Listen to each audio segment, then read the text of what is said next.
Okay everyone, it's time for the YouTuber Street Drags Event 1 taking place at Willow Springs.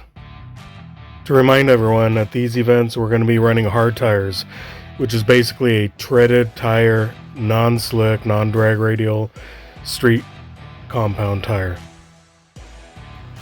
Right here I'm changing my drag radials out, my Mickey Thompson Pro Bracket radials, for a set of really old BF Goodrich 295 50 16s radial TAs.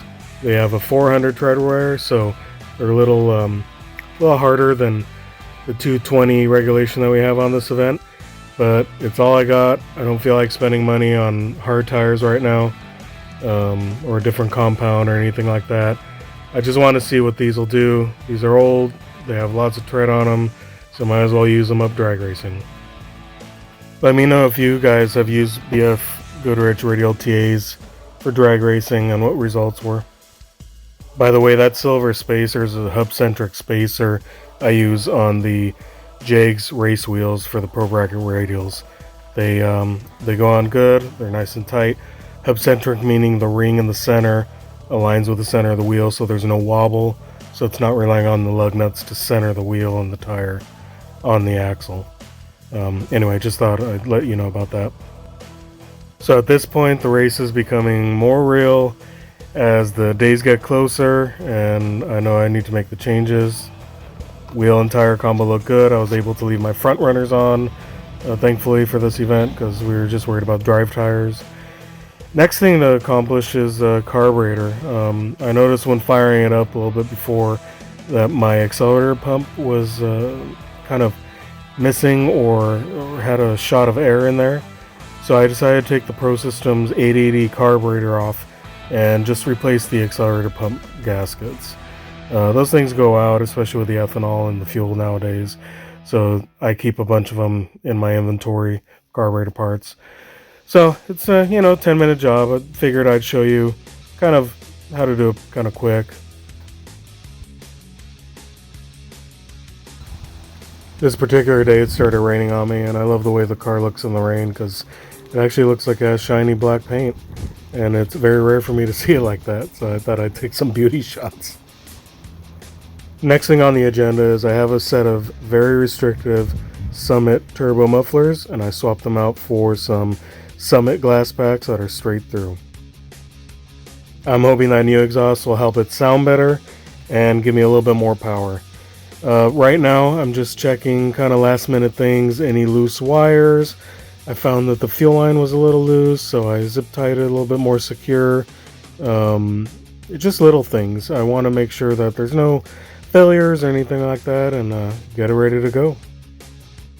At this point we're within a week of the event. Let's hear how it sounds.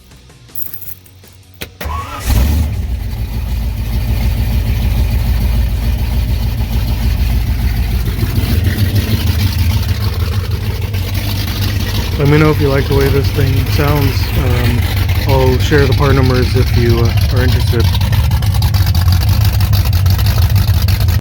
Here's a reminder about my competition. This is my first round competition. It's Jonny Mopar, 66 Plymouth Belvedere, and it looks like a nice little cool street rod, but it's packing a big block Mopar 383.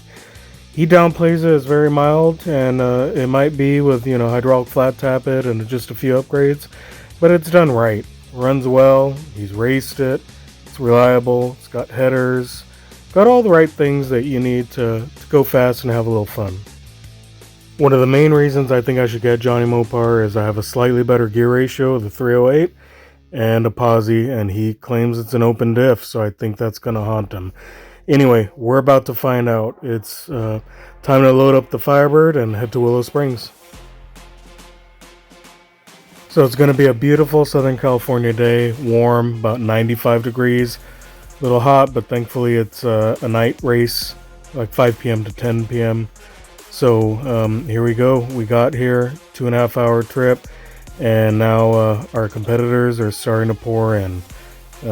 Really cool to be up here. Always want to come to Willow Springs. This is my first time. There's good old Doorthy and Jonny Mopar towing her in. And here we go. Doorthy has a really nice choppy idle. I love it.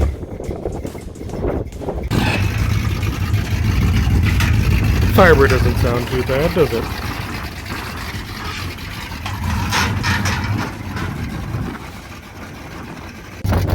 It's really hard to find something better sounding than a couple of muscle cars idling there. Love it. Look at that big old tachometer. Jonny Mopar's ready to rock in Doorthy.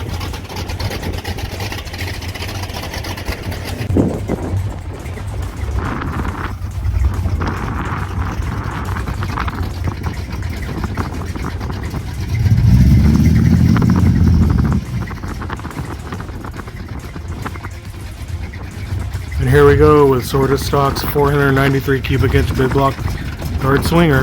Oh, deadly.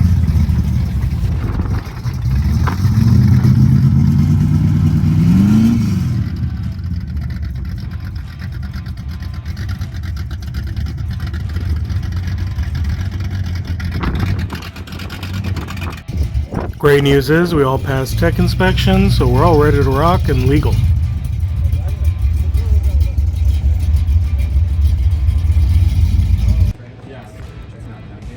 Let's take a tour of the cars. I guess the best one's first, my car. Just kidding. Now, this is a look at my little street car. I've had it since, 1998. And man, it sure needs paint and interior, but I love racing the hell out of it, so it's tough to get it there. Let me know if you have any questions about this car. I did a walk around video a while back, but let me know in the comments. Here's the bought, not built car. Just kidding, Jeremy. I love this car. 493 cubic inch big block Mopar. We are all scared of it. Everyone's scared of it, especially after this first event. Roll bar. It's got everything to rotate the earth, I'm telling you. Without a doubt, one of the cleanest cars, coolest builds. I mean, this thing is awesome. 70 Challenger, 5.7 Hemi swap with a 6-speed. He road races it, drag races it. It is a very, very cool car. And just to act like a boss over us, with us trailering our cars up there, No Bolts Left Behind drove this thing over 3 hours up to Willow Springs from where he lives. Incredible.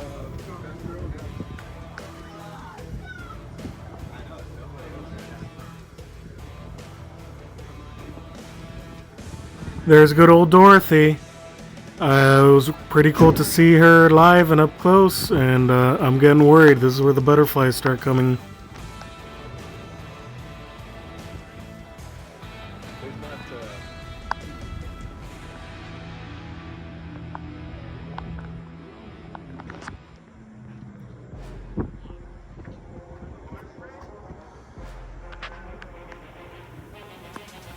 But really, who do you think is going to be the clear winner here? Yeah, I'll probably donkey stomp him, but it's okay.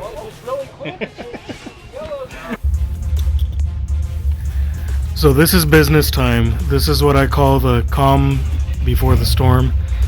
Getting everything ready, making sure the car is okay. At this point, I had forgot to even check tire pressure and things like that. So this was just supposed to be kind of a test pass to go up against Doorthy, but we ended up making this part of the event because of what happens. So it's time to settle down, try to do good. As you can see by the pictures, I forgot my chin strap. I did recheck my chin strap later on, and right before the race. So here at Willow Springs, it's a little awkward. You have to do your burnout before going up to stage. Jonny Mopar is just driving along like going to the grocery store right here. No burnout for him.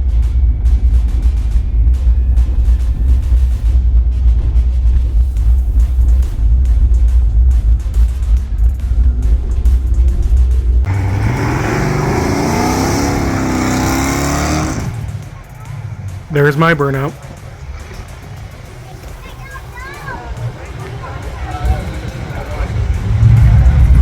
A little bit of smoke coming out from the left side. More on that right now.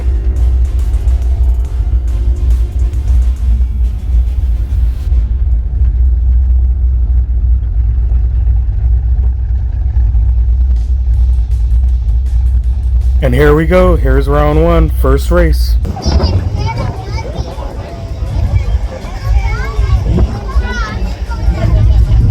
Launched, got into wheel spin, started heading around Doorthy. And this is where the problem started. A little bit of smoke, and we're going to figure out where that smoke was coming from.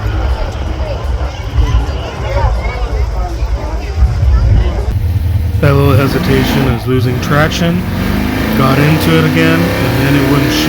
So now I know why the shifting was lazy right here.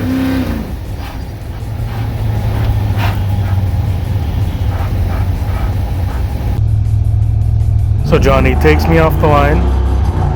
I gather it up and start going around him, and you can start seeing the smoke trail. At this point I was ahead by a couple car lengths, but I just played it safe and let off and stabbed the brakes, giving Jonny the win. Can I get his too? I'll go give it to him. Thank you. Jonny's a classy guy. He went ahead and grabbed my time slip for me, came all the way back to where I was, which was at the top end of the track, just to make sure I was alright and everything was cool. What a cool guy. So I wish I could say this is the worst time slip I've ever had, but it's not. This is pretty hilarious. But old Jonny running quick while I'm pulling 48 miles an hour. Well, it might end in failure, guys. I think I have a leak on the transmission dipstick. This thing is really loose, and the O-ring seems like it's not sealing anymore, so I'm going to let it cool and try to get up there and check it out. Unfortunately, that seal was enough to put me on the trailer and go home and live to fight another day. Meanwhile, my buddies kept racing.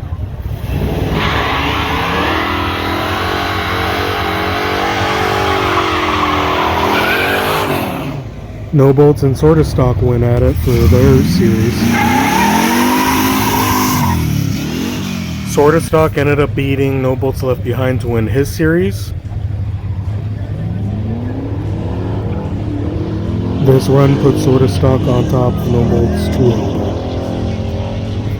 2. Later, No Bolts Left Behind and Jonny Mopar ended up racing, and No Bolts Left Behind beat Jonny. This is footage of Jonny Mopar just racing in El Camino. This is the little seal that cost me the race with Jonny Mopar. Thankfully, it's a pretty easy little fix. I found it locally at my local auto parts store. I think I'm going to throw a video together soon to show you how to replace it and hopefully prevent this from happening to you. So now, the race night is over, and let's go over the points. No Bolts Left Behind is the leader at 9 points. Sort of Stock is in second place with 8 points. I'll explain how that happened later. Doorthy, third place with 7 points. And myself, Pontiac Ray's Garage, fourth place with 2 points. And our other competitors, Night Wrencher has 0 points, tied for 5th place with California Auto Works Chevelle at 0 points because they didn't attend. Here's a review of the point structure and all the bonus points that we can get awarded. 1 point per round race, 1 point per round win, 1 point if you bring a manual trans car, 1 point for no failures during your round, 1 point for the fastest mile per hour for the entire event, another point for attending the event, and another point for not trailering your car. So the reason No Bolts is in first place over Sort of Stock is that No Bolts raced one more round against Jonny.